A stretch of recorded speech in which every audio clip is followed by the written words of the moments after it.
सलूज़तुत तस्बीह एक ऐसी खास नमाज है जिसके बारे में नबी करीम सल्लल्लाहु अलैहि वसल्लम ने फरमाया कि इससे इंसान के अगले पिछले पुराने और नए छोटे और बड़े तमाम गुनाह माफ हो जाते हैं।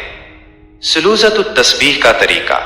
ये नमाज 4 रकत होती है और इसमें एक खास तस्बीह 300 मरतबा पढ़ी जाती है। वो तस्बीह ये है। नमाज पढ़ने का मुकम्मल तरीका। मरहलावार। 1. नीयत और आगाज। सबसे पहले 4 रकत नमाज सलूज़तुत तस्बीह की नीयत करें।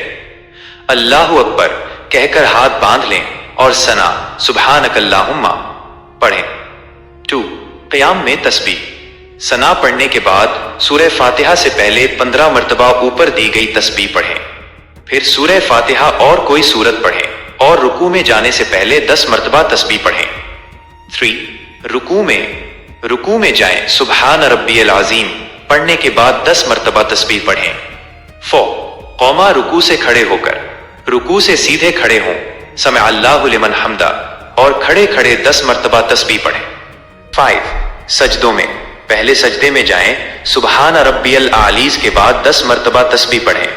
सजदे से उठकर बैठें जलसा और 10 मरतबा तस्बीह पढ़ें। फिर दूसरे सजदे में जाएं और दोबारा 10 मरतबा तस्बीह पढ़ें। तस्बीह की गिनती का हिसाब। 1 रकात में 75 बार। सूरह फातिहा से पहले 15 बार। सूरत के बाद 10 बार। रुकू में 10 बार। रुकू से खड़े होकर 10 बार। पहले सजदे में 10 बार। दोनों सजदों के दरमियान बैठकर 10 बार। दूसरे सजदे में 10 बार। कल मिलाकर 1 रकात में 75 बार। इसी तरह 4 रकतें पूरी करनी है जिससे कल तादाद 300 हो जाएगी। जरूरी बातें। तस्बीह गिनने के लिए उंगलियों के पूरों को न दबाएं, इससे नमाज की तवज्जो टूट सकती है, बल्कि दिल में गिने या उंगलियों को हल्का सा दबाकर याद रखें। अगर किसी जगह तस्बीह पढ़ना भूल जाएं तो अगले रुकन में उसे पूरा कर लें।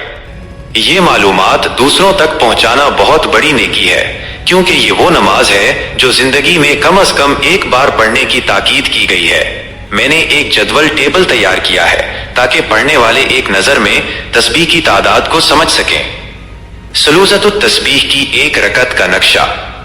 नमाज का रुकन। तादाद। क़याम सना के बाद 15 मरतबा 15। क़याम सूरत के बाद 10 मरतबा 25।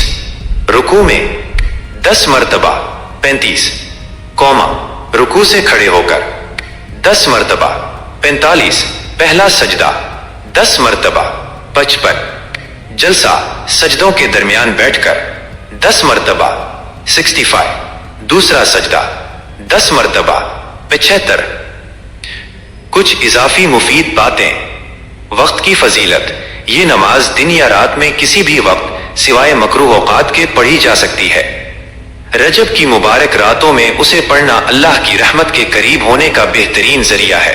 भूल जाने की सूरत। अगर आप किसी रुकन में तस्बीह पढ़ना भूल जाएं, मसलन रुकू में, तो उसे अगले रुकन मसलन कौमा या सजदे में पढ़कर तादाद पूरी कर लें। तवज्जो और खुशू। इस नमाज का असल मकसद अल्लाह की तस्बीह पाकी बयान करना है, इसलिए तस्बीह पढ़ते वक्त उनके मानी पर गौर करना दिल को बहुत सुकून देता है। अल्लाह तालीज़ आपकी इस काविश को कबूल फरमाए और हमें इस अजीम नमाज को सुन्नत के मुताबिक अदा करने की तौफीक दे।